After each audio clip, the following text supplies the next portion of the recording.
Hello friends, स्वागत है आपका अपने यूट्यूब चैनल पर। दोस्तों, हमारा टॉपिक चल रहा था जीव विज्ञान का टॉपिक डाइजेस्टिव सिस्टम यानी पाचन तंत्र।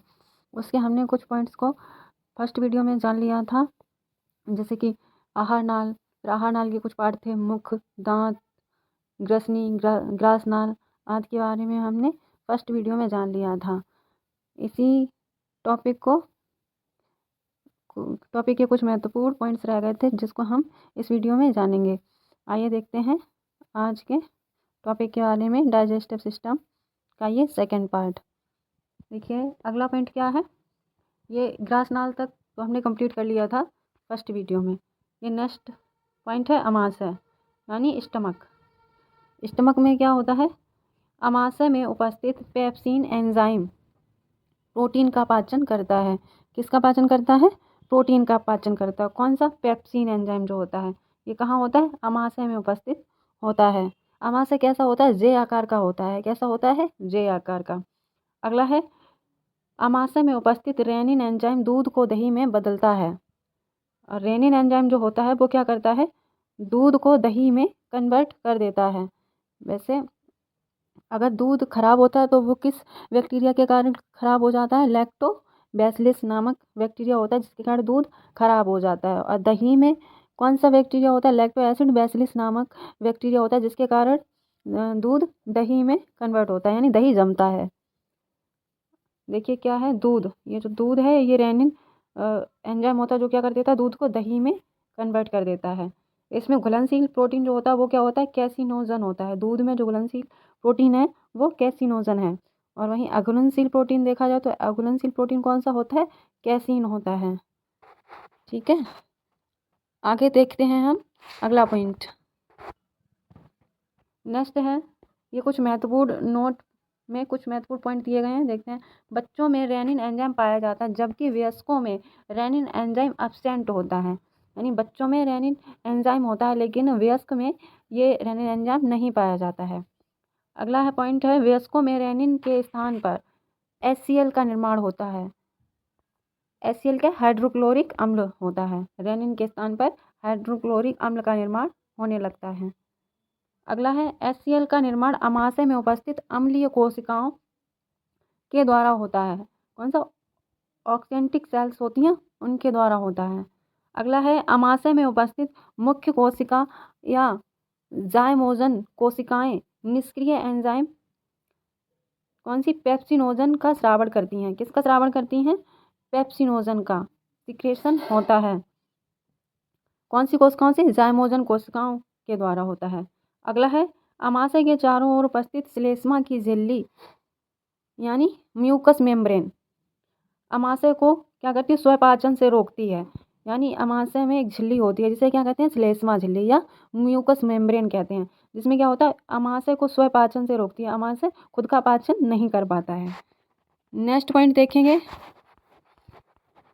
अगला है छोटी आंत यानी कि स्मॉल इंटेस्टाइन। ये छोटी आंत, इसे क्या है? ग्रहणी और अंग्र क्षुद्रांत्र और क्षुद्रांत्र इसके पार्ट हैं। देखिए नोट में क्या दिया गया? छोटी आंत के ग्रहणी डोडनम वाले भाग में भोजन का सबसे अधिक पाचन होता है। सबसे अधिक पाचन कहाँ होता है? इसमें होता है ग्रहणी में। नेक्स्ट है, ग्रहणी एक यू आकार की नलिका होती है। इसका आकार कैसा होता है? यू आकार का होता है, जिसमें अग्नाशय ग्रंथि लगी होती है। अग्नाशय ग्रंथि कहाँ लगी होती है? ग्रहणी में लगी होती है। ठीक है, अगला पॉइंट है, अगला है अग्नाशय। अग्नाशय यानी पैनक्रियास। अग्नाशय से अग्नाशय रस पैनक्रियाटिक जूस निकलता है। अग्नाशय रस में क्या क्या होता है? देखो, कार्बोहाइड्रेट जो होता है वो एमाइलेज में कन्वर्ट होता है। वसा जो होती है वो लाइपेज में हो जाती है। प्रोटीन जो होता है प्रोटोएज कार्बोक्सपेप्टोइड में बदल देता है। न्यूक्लिक अम्ल क्या किसमें बदल जाता है? न्यूक्लियेज। ये क्या है? को पचाने वाले एंजाइम पाए जाते हैं। इन सबको पचाने वाले एंजाइम पाए जाते हैं किसमें? अग्नाशय में। आगे देखेंगे हम। आगे है, इसलिए अग्नाशय रस को पूर्ण पाचक रस कहा जाता है यानी कंप्लीट डाइजेस्टिव जूस कहा जाता है। अगला पार्ट शुरू हो जाता है हमारा यकृत, लिवर। अगला पॉइंट क्या है, लिवर। यकृत में पित्त रस का निर्माण होता है। पित्त रस का कहाँ निर्माण होता है, यकृत में। नेक्स्ट है पित्त रस का संग्रह पित्ताशय गॉल ब्लैडर में होता है। कहाँ होता है, गॉल ब्लैडर में होता है। नेक्स्ट पॉइंट है पित्त रस मल पदार्थों को पीला रंग प्रदान करता है तथा वसा का पायसीकरण करता है।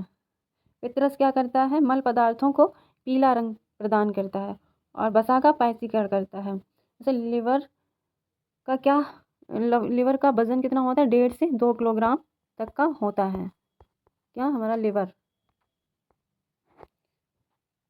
आगे देखेंगे, नोट में कुछ पॉइंट दिए गए हैं। क्या पॉइंट दिए गए हैं, देखिए नोट में।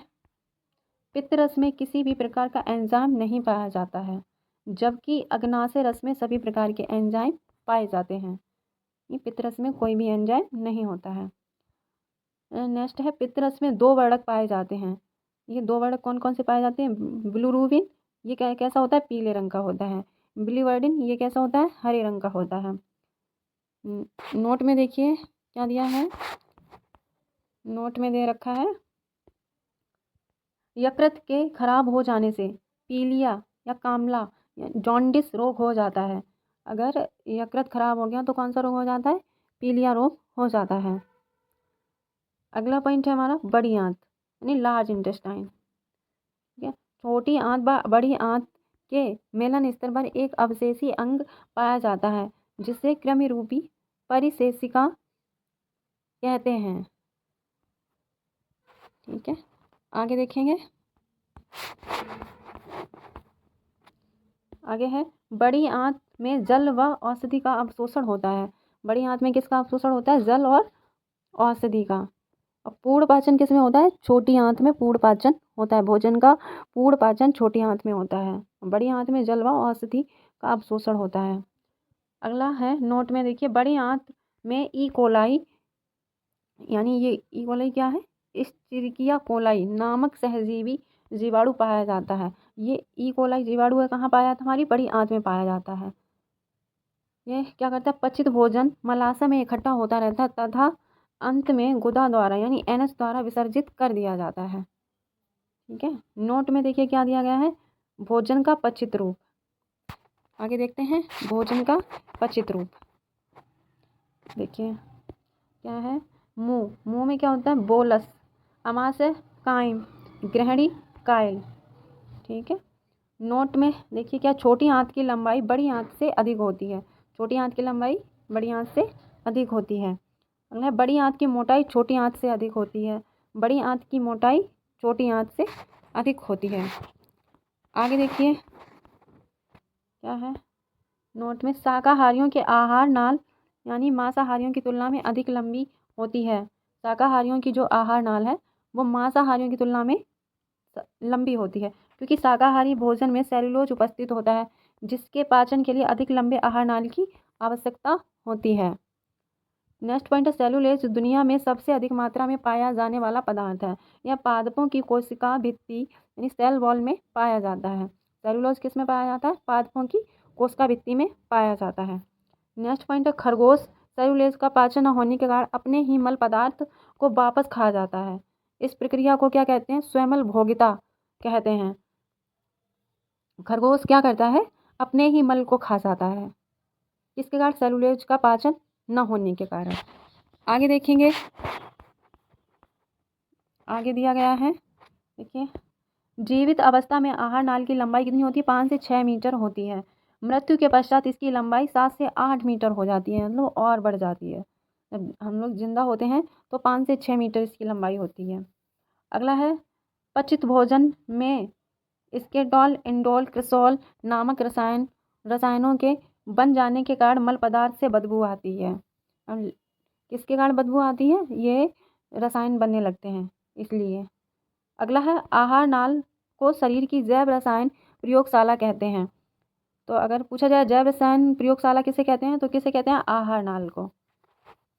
देखिए ये डायग्राम दिया गया है, पूरा डाइजेस्टिव सिस्टम के जो मुख्य पार्ट है उनके बारे में। देखिए क्या है, सबसे पहले ये मुंह से हम खाने को अंदर लेते हैं, फिर दांतों द्वारा पीसते हैं वो महीन टुकड़ों में, तो फिर इसके द्वारा ये कार्टिलेज इधर ग्रसनी या ग्रासनाल, ये खाना यहाँ से होता हुआ जाता है आमाशय में। ये पित्ताशय से कुछ एंजाइम निकलते हैं, फिर अग्नाशय से कुछ एंजाइम निकलते हैं जिसका पाचन होता है। अब यकृत हमारा कहाँ होता है, ये यहाँ पे यकृत होता है। हाँ देखिए यकृत, फिर क्या होती है, छोटी आंत है ये ग्रहणी, ये छोटी आंत का पार्ट है ग्रहणी। फिर इधर क्या, इधर आ जाते हैं, अग्नाशय है ये पैनक्रियाज। ऊपर देखिए ये क्या दे रखा है, कृमि रूपी परिशोषिका है। और फिर ये इधर बड़ी आंत है जहाँ से जल और पाचक रस का अवशोषण हो जाता है। इसके बाद फिर यहाँ से जो वेस्ट मटेरियल होता है मलाशय, उसके द्वारा भोजन को बाहर निकाल दिया जाता है। बस यहीं तक ही हमारा टॉपिक था। अगर आपको ये वीडियो अच्छा लगा हो तो वीडियो को लाइक करें और